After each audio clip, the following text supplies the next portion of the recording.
Hey everyone. So today I didn't go carbooting.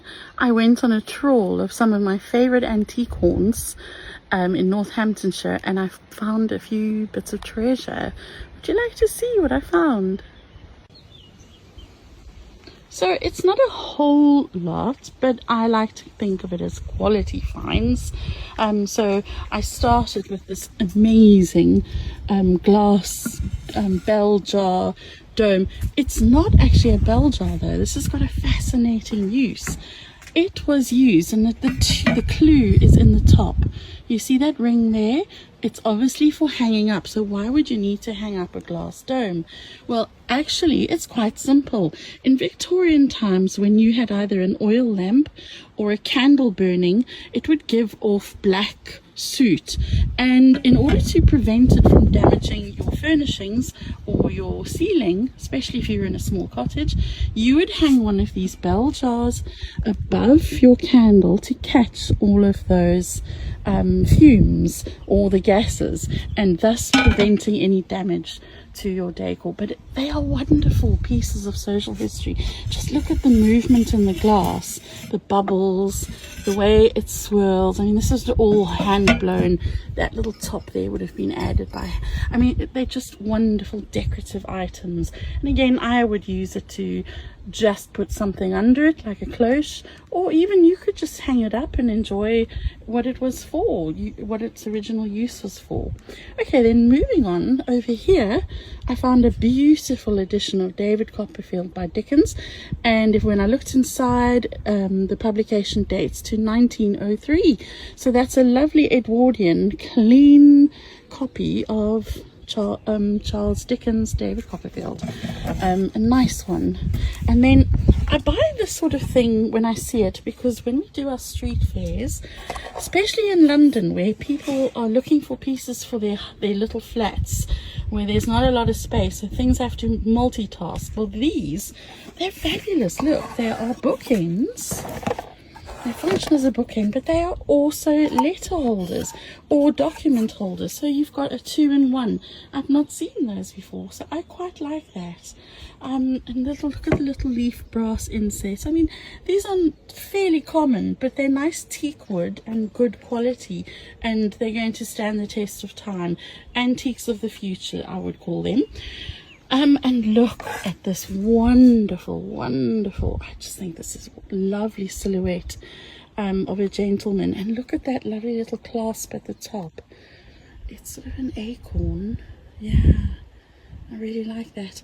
And this dapper young man, all dressed up to the nines. So that's a great one for somebody to add to their wall of silhouettes. Okay, I found a really nice collection of these bright... they're silver plated but of excellent quality, and these sort of pieces do still find good homes. Some of them I might use to stamp up for my stamping, like this one for example. I do ones with wedding messages on to be given as gifts to wedding couples, etc. Okay, then this pot is not in great condition, but I really just like the look of it, and for someone just to pop that on a shelf to get the look. Pot citrus, I'm not entirely sure. I'm guessing it's something to do with lemons. Potassium, citrus, who knows? I'm not a scientist. Can you guess? But I just like that. It's sort of that dark academia look, which I really enjoy, and I know Steve does too. Okay, then look at this nice old sewing machine drawer, and it's got a little hook on it.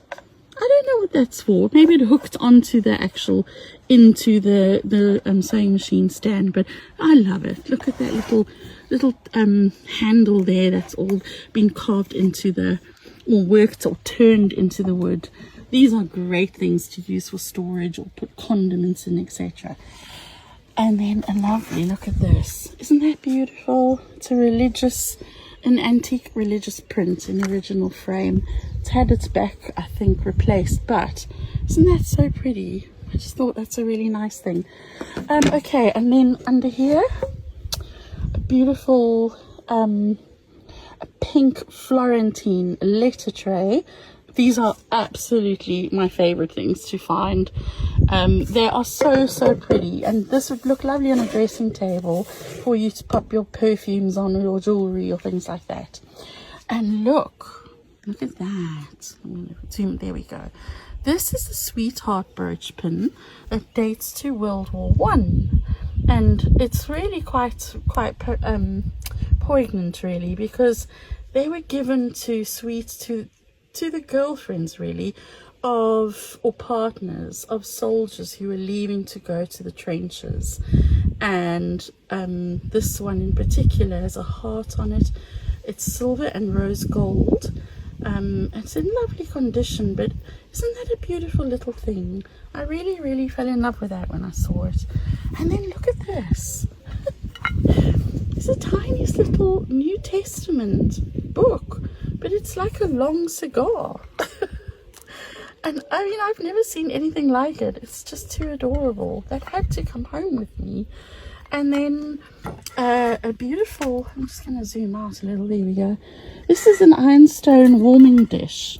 So it would have held meat. You can see by the this design on the inside of a plate, there are channels which are designed for you to put meat in, and then the juices sort of gather in this little reservoir over here. But over here you can see the cork, which is where you would add your warm water, and you can see the dish is actually like a hot water holder, and that would keep whatever it is that you are serving warm. So this predates heating trays like we had in the 80s. You remember those entertainers kind of warming drawers? Well, this is the sort of precursor to that. And I just find these quite lovely things. They're just unique and quite difficult to find now in good condition. This one is in good condition, and it is made by Shelley, so that's a really good maker. And then last but not least today is this beautiful little inlaid Victorian mother of pearl japanned tray. Now you can see it's got this beautiful black lacquering to it. It's not in perfect condition. It has got issues, but you know, it's been here over 150 years. Give the poor thing a break. But I just love the star and the witchy kind of feel of that. Don't you think that's gorgeous? I can imagine that in a home with someone who collects that sort of thing. So yeah, it just had to come home with me again. A really nice little piece. I just love the workmanship on that.